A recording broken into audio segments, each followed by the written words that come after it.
So I find this investigation by the NBA really weird. The NBA is investigating possible tampering committed by the Philadelphia 76ers that has to do with their signing of James Harden, PJ Tucker, and Daniel House.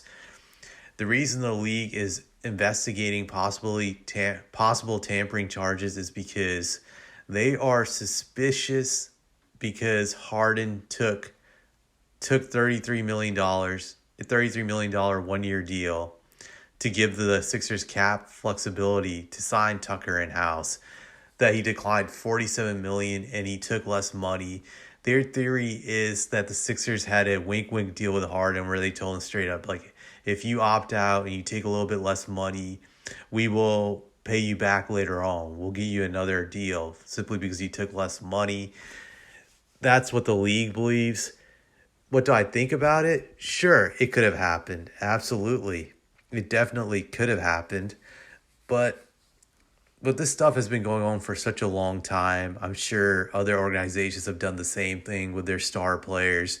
They've had conversations with them about taking less money before they were free agents. I'm sure that's happened. I think the Spurs did it plenty of times with Tim Duncan during his time with the Spurs, in which, they told him that if he took a little bit less money, they would be able to sign certain players or keep the team intact.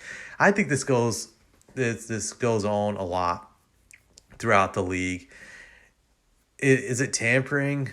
I guess maybe you could say it is, but I don't really see how it's tampering when you're talking to your own players. Granted, you could say it violates rules. At the end of the day, I just think the league is being stupid about it, only because it's been done throughout the whole entire league so many times before. I just don't get it why they're going after the 76ers on this. I wonder if the league just has an axe to grind with them. To me, it's really dumb. Just, I don't know what they're going to prove. The other issue I have with this is that the league is terrible at cracking down on tampering in general. And the type of tampering I would like them to crack on is like when the Lakers or some other team is going after a player when he's currently under contract, or they're talking to him behind closed doors to sabotage their current team so they can get traded there. Just like what I suspect the Lakers were doing with Kawhi way back in 2018 when he was with the Spurs. There was this old clip of him being at a Dodgers game while Magic was there, and everyone speculated those two had a conversation, which would have been tampering, but the league never investigated into that. There was also another allegation about Kawhi secretly talking to the Lakers about wanting to come there through his uncle or some other representative, just leaking it out to the Lakers that he was interested to be there. League didn't crack down on that. I think that type of tampering is the worst type of tampering, not the stuff with the teams trying to keep their own players. So the league just isn't good at cracking down the right tampering. I also don't know how you stop tampering in general, but I do believe that you need to crack down on tampering when it comes to other teams trying to steal talent in the legal way, not the normal way of through free agency. I think that needs to be cracked down on. But the other type of tampering, I don't think you can really crack on it down on it when it comes to teams trying to retain their own players. I don't think that can be done, to be honest.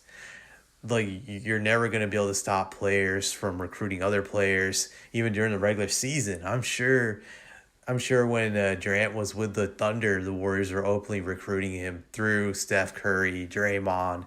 We're talking to him during the regular season, even behind closed doors. I'm sure that happened. So how are you going to stop that? I think that's the issue here. So I just think this is stupid. This is just a really dumb move by the league. I don't know what they're going to do. If they come down the Sixers, it'll be interesting. I wonder what type of punishment they'll issue if they come down the Sixers. Probably strip them of 3 or 4 draft picks. But then again, the Sixers could fight them in court. So I just don't know what the league is trying to prove by doing this stupid act, essentially. Just let me know what you think. I have nothing else to say about it.